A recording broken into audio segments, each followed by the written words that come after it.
The animation you are looking at right now was not made by me. In fact, I barely know how to use After Effects. I do not know how to properly animate with keyframes. I cannot write expressions, and ExtendScript sounds like something I would need several tutorials just to understand. So I wanted to find out whether Higgsfield Supercomputer could do all of that inside a real After Effects project, using nothing more than a normal text request. This video is sponsored by Higgsfield, but everything you are about to see comes from my real test. I am starting with an empty composition, and I am not building the animation by hand. The idea behind Supercomputer is that it works with your actual After Effects project. It can read the active composition and work with real layers, keyframes, expressions, and scripts. It does not simply give you a finished video that you cannot edit. My goal is to see whether a complete beginner can use it to create an animation that remains fully editable inside After Effects. Before using Supercomputer, I tried to create the most basic version manually. I made a text layer that says, "Create faster," and open the transform controls. This is where I found position, scale, rotation, stopwatches, keyframes, and a lot of options that only help if you already understand when and how to use them. I managed to enable position animation and move the playhead, but I quickly realized that placing 2 keyframes is not the same as creating a good animation. You still need to understand timing, easing, overshoot, and how to offset multiple elements.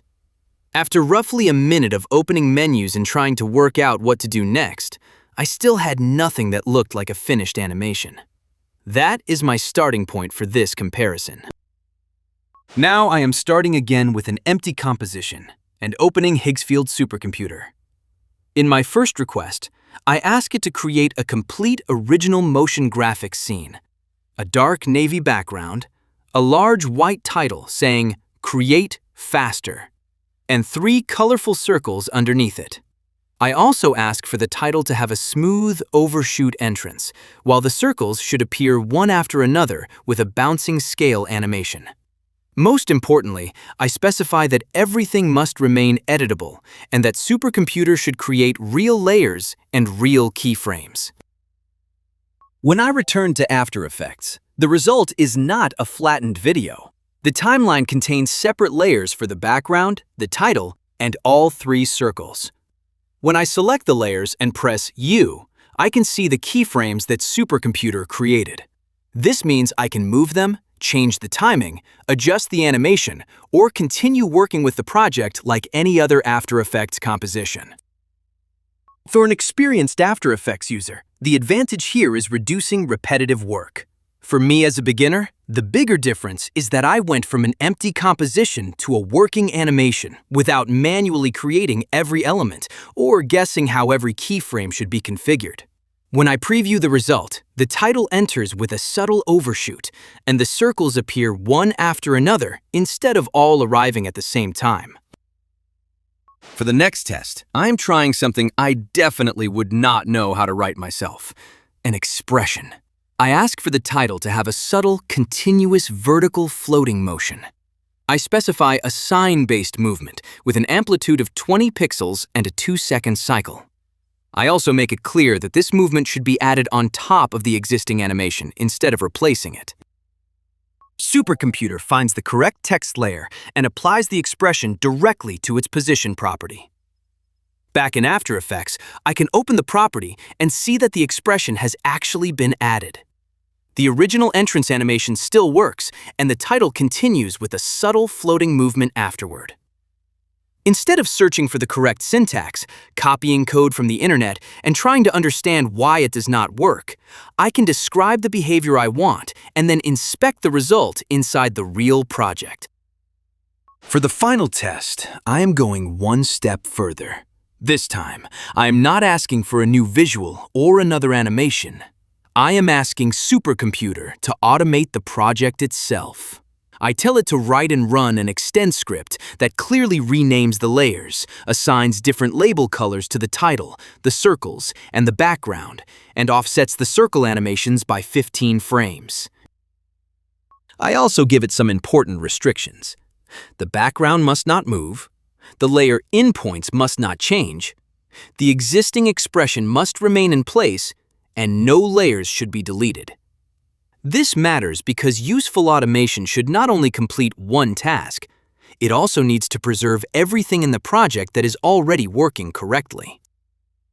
After the script runs, the difference is clearly visible in the timeline.